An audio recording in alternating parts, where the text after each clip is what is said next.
पारू या मालिकेच्या आजच्या भागामध्ये आपण पाहणार आहोत रोजच्याप्रमाणे प्रियाचा भाऊ प्रताप गोट्यात काम करत असतो. तेवढ्यात तिथे आबासाहेब येतात. त्यांना पाहून प्रियाचा भाऊ प्रताप विचारतो त्यांना, आबासाहेब काय झालं? तुम्ही ठीक आहात ना? तुम्हाला ठीक वाटतंय ना? त्यावर आबासाहेब म्हणतात, हो हो, अजून तरी जिवंत आहे मी. त्यावर प्रियाचा भाऊ प्रताप म्हणतो, आबासाहेब हे काय बोलणं झालं का? काय असेल तर मला सांगा, तुम्ही कुठल्या काळजीत आहे का? त्यावर आबासाहेब म्हणतात, तू एक माझं काम करशील का? गावात जरा चौकशी करून ये. मुंबईहून कोणी आलंय का? गावाच्या वेशीत जरी कुणाचं पाऊल पडलं ना तरी ते मला कळायला हवं. त्यावर प्रताप म्हणतो, मग आबासाहेब गावात चौकशी करण्याऐवजी आपण आपल्याच घरात चौकशी करूयात ना. नवीन लोक तर आपल्या घरात आलेत. तुम्ही म्हणत असाल ना तर मी माझ्या पद्धतीने चौकशी करतो. त्यावर आबासाहेब म्हणतात, प्रताप ती मंडळी मुंबईहून आल्यासारखी वाटतात का रे तुला? गेले कित्येक दिवस ते आपल्या बरोबर राहतात. मला तर तसं अजिबात वाटत नाहीये. माझा पूर्ण विश्वास आहे त्यांच्यावर. आणि मी आज तालुक्याला जातोय, तिथेही चौकशी करतो. त्या नागिनीची पिल्लं मला आपल्या गावातच काय, आपल्या अवतीभोवती सुद्धा नको आहेत. आणि हां, ते वाडीत पेरू पाडायला लोक आलेत, त्यांच्याकडून चांगलं काम करून घे, असे म्हणून आबासाहेब तिथून निघून जातात. तोपर्यंत इकडे हे चौघे म्हणजेच प्रिया, प्रीतम, पारू, आदित्य बाहेर फिरायला निघालेले असतात. त्यांना असं वाटत असतं की आबासाहेब कधीच गेले असतील बाजाराला. आणि बरोबर हे चौघे बाहेर पडायला आणि आबासाहेब गाडीतून तालुक्याच्या गावाला जायला एकच वेळ होते. ते बरोबर एकमेकांसमोर येतात. आबासाहेब विचारतात त्यांना, अरे कुठं निघालात तुम्ही? आता मात्र हे चौघे घाबरतात, पण प्रिया वेळ सावरून बरोबर उत्तर देते. ती म्हणते, आम्ही फिरायला चाललोय. आल्यापासून पारू कुठंच गेली नाहीये ना. मुलं तिला जरा गाव दाखवून आणते. आबांना ही कल्पना आवडते. ते परमिशन देतात, पण नंदी मात्र माझ्या बरोबर येईल असे म्हणतात. आता मात्र यांची चांगलीच कोंडी होते. नंदीही तोंड पाडून गाडीत जाऊन बसतो. पण त्यांचे हे पडलेले तोंड पाहून आबासाहेब त्यालाही त्यांच्याबरोबर फिरायला जायची परमिशन देतात आणि म्हणतात, जा भावा तू पण त्यांच्याबरोबर.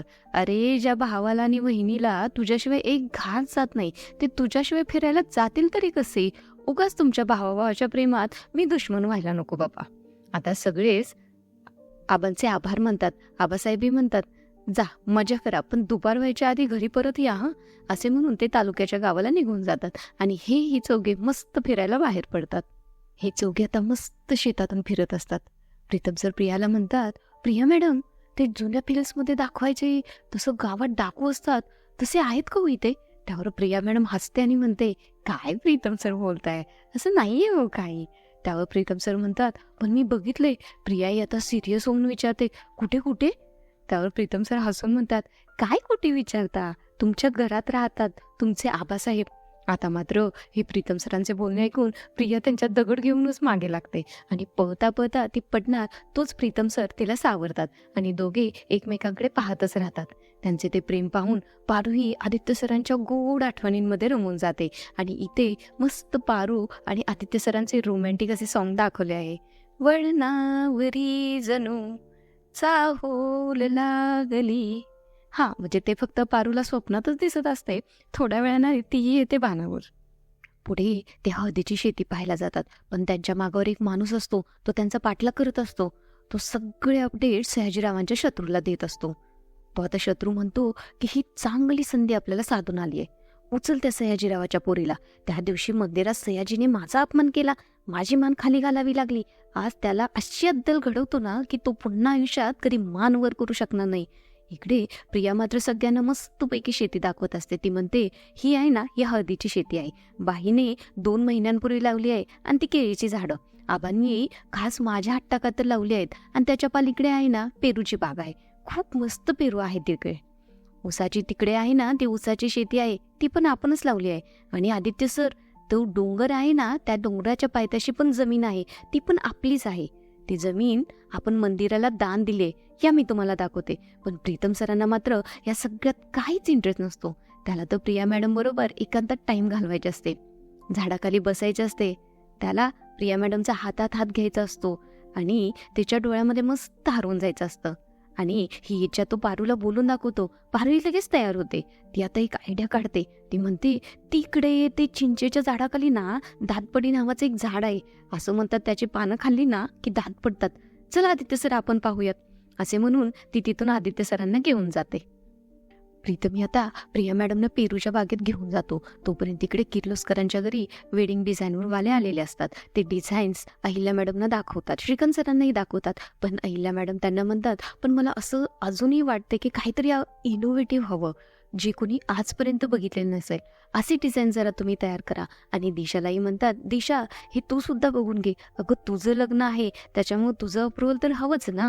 आणि श्रीकांत सरांना म्हणतात, श्रीकांत लक्षात ठेवा, हे किर्लोस्करांच्या घरचं लग्न आहे, त्यामुळे तुम्ही जे मटेरियल वापराल, जी अरेंजमेंट कराल ती बेस्टच असायला पाहिजे. मुहूर्त टळलेला किंवा चुकलेला मला चालणार नाही. त्यावर श्रीकांत सर म्हणतात, अगं होईल सगळं नीट. किती तो उत्साह, किती ती गडबड सुरू आहे. त्यावर अहिल्या मॅडम म्हणतात, श्रीकांत माझ्या लाडक्या मुलाचं प्रीतमचं लग्न आहे, त्याच्या लग्नात काहीही कमी पडता कामा नाही. खरं तर आदित्यची बायको या घरात पहिल्यांदा यायला हवी होती लक्ष्मी बनून, पण ठीक आहे, तो आपल्या बिझनेसची धुरा सांभाळतोय, त्यामुळे त्याला थोडा वेळ द्यायलाच हवा. आणि तसंही त्याच्यासाठी मुलगी सुद्धा आपल्यालाच बघावी लागणार आहे. पण प्रीतमसाठी दिशाची निवड करून आपण आपली एक जबाबदारी तर पार पाडलोय, याचं मला खरंच खूप समाधान वाटतंय. आणि पुढे म्हणतात, बरं श्रीकांत, गुरुजींना सांगून आजपासूनच मंदिरात अखंड होम सुरू करायला सांग. मला या लग्नात कुठल्याही प्रकारचं कसलंही विघ्न नको आहे.